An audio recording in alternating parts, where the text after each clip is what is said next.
शासकीय अभियांत्रिकी महाविद्यालय कराड येथे झालेल्या third party audit testing consultants या घोटाळ्याबाबत दाखल केसमध्ये कराड न्यायालयाने पोलीस चौकशीचे आदेश दिलेले आहेत.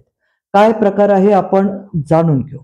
शासकीय अभियांत्रिकी महाविद्यालय कराड येथे कार्यरत प्राचार्य डॉक्टर संजीव जे वाघ, सहयोगी प्राध्यापक A.B. लांडगे, V.M. बोगर यांच्या विरोधात आम्ही कराड न्यायालयामध्ये केस दाखल केली होती. सदर केसमध्ये मेहरबान न्यायालयाने पोलीस चौकशीचे आदेश दिलेले आहेत. सदर प्रकारामध्ये प्राध्यापक A.B. लांडगे यांनी आर्थिक वर्ष 2023-24 मध्ये तब्बल 62,06,809 रुपये रक्कम थर्ड पार्टी ऑडिट व टेस्टिंग या कामात घेतलेली आहे. सदर प्रकार अत्यंत गंभीर आहे. तसंच V.M. बोगर यांनी आर्थिक वर्ष 2023-24 मध्ये तब्बल 25,30,671 रुपये घेतलेले आहेत. वास्तविक पाहता गेला तर शासन निर्णयानुसार testing, third party audit, consultants या संदर्भातील कामांमध्ये शिक्षकांना व शिक्षकेतर कर्मचारी यांना त्यांच्या एकूण मूळ बेसिक वेतनाच्या 20% जास्त रक्कम घेता येत नाही. म्हणजे अंदाजित प्राचार्य व प्राध्यापक यांना 4 ते 5 लाख यावरती रक्कम घेता येत नाही.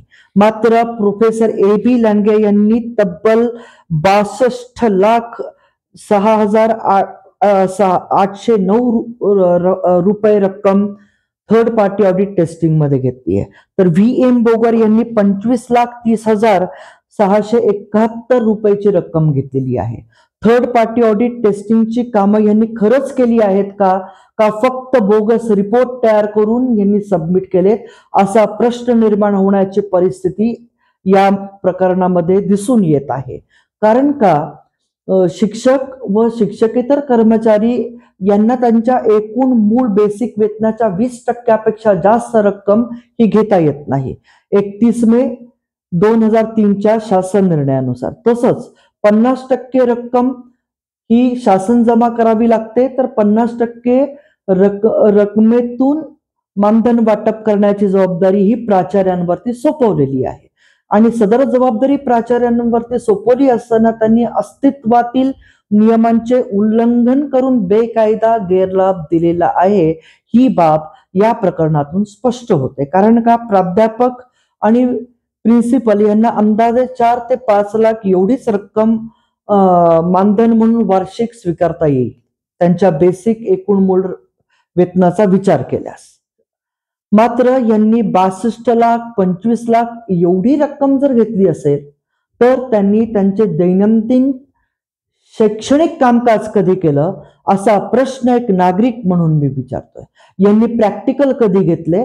आणि जर यांच्या लॅब ह्या टेस्टिंग मध्येच एवढ्या बिझी आहेत, म्हणजे 65 लाख रुपयाचं टेस्टिंग यांनी केलंय, 25 लाख रुपयाचं टेस्टिंग जर यांनी केलंय, तर ह्यांच्या लॅब विद्यार्थ्यांना अवेलेबल कधी होत्या आणि विद्यार्थ्यांची प्रॅक्टिकल खरोखरच झालेली आहेत का, असा प्रश्न एक नागरिक म्हणून मी विचारतो. जर एखादा प्राध्यापक, एखादा अधिव्याख्याता किंवा एखादा क्लास 3 क्लास 4 कर्मचारी जर लिमिट पेक्षा जास्त अमाऊंट जर स्वीकारत असेल तर तो एक प्रकारचा भ्रष्टाचार आहे का?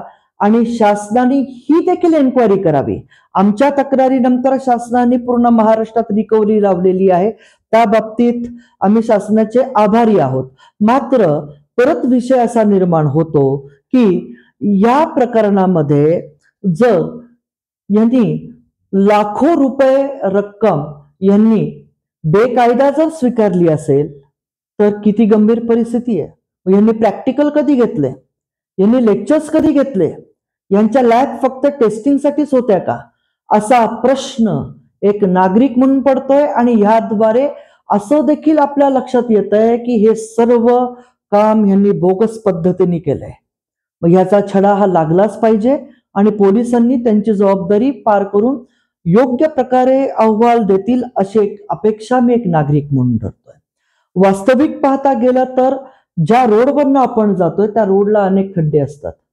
आपण ह्याच्यामध्ये फक्त पालिकेला रिस्पॉन्सिबल धरतो. मात्र पालिकेला जरी रिस्पॉन्सिबल धरत असलो तरी या अशा प्रकारे बोगस पद्धतीने कामं करणाऱ्या, म्हणजे पालिका फक्त ह्याच्यात रिस्पॉन्सिबल नाहीये, जिल्हा परिषद ह्याच्यात रिस्पॉन्सिबल नाही विकास कामात.